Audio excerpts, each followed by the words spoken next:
Hi there, this is John Wilkinson again from History Made Easier. Now, having looked at the Guomindang in power, it's important to be able to contrast their policies with those of Mao for the peasantry at Jinggangshan, Jiangxi and Yan'an. The economy was a key priority. The base area had to be able to supply the Red Army with food, clothing, and as many basic supplies as possible, as well as doing the same, of course, for its people. This would still require supplies from the white areas, which the Nationalists would clearly try to prevent. So this black market supply had to be secured as well. The norms of an economy also had to be established and maintained. A currency, a people's bank, a postal service, and the like. But the overriding issue was land. As the historian Philip Short succinctly puts it, the possession of land gave life. If you had fields, you could eat. Without fields, you would starve. Besides, the transfer of land from the rich peasants to the poor was the best means of establishing the revolution's values in the minds of the peasantry. Now, as far as classes were concerned, rural society was divided into four. Landlords, those who owned land but did not work it themselves, either renting the land or hiring labourers to work it.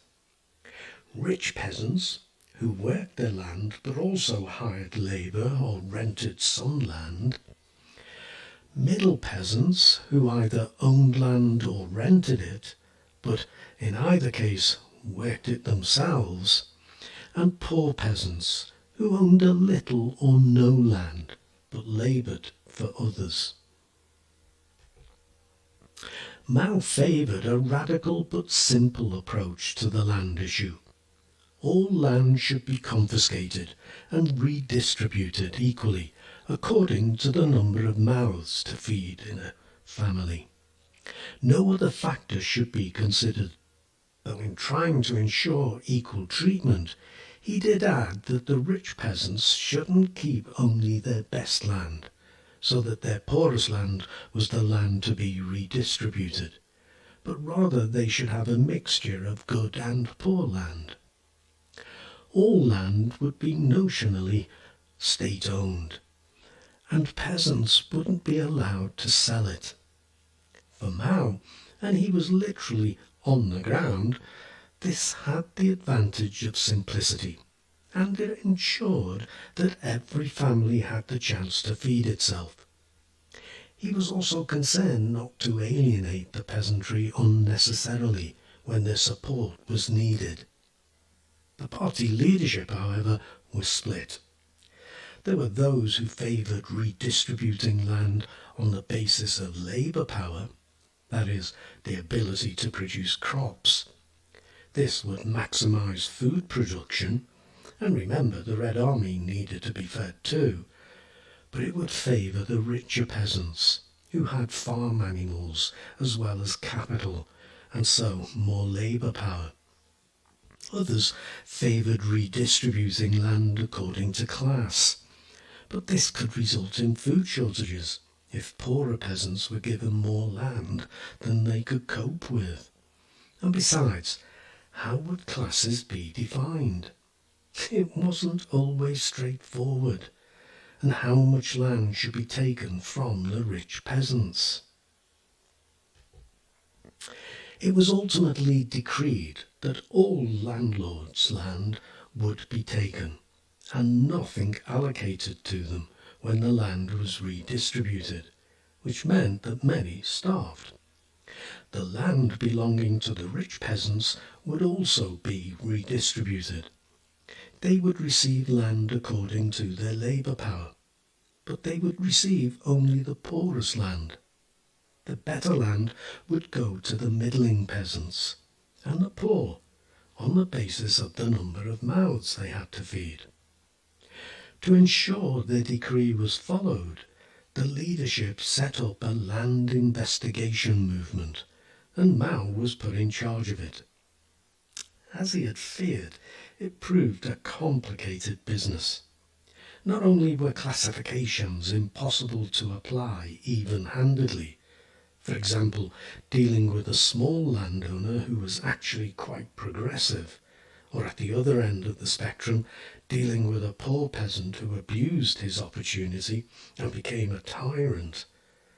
The poor peasants who now sat in judgment were selfishly motivated to root out as many landlords and as many rich peasants as they could, as they would benefit from the land redistribution. This, of course, was the whole point, but it left a scar on Chinese society, urban as well as rural, as one's family's class origins became the only criterion for measuring an individual's worth. Class origins were also a factor in the electoral laws that were introduced at this time. All men and women over the age of 16 were eligible to vote, providing they were poor peasants, middling peasants, workers or soldiers.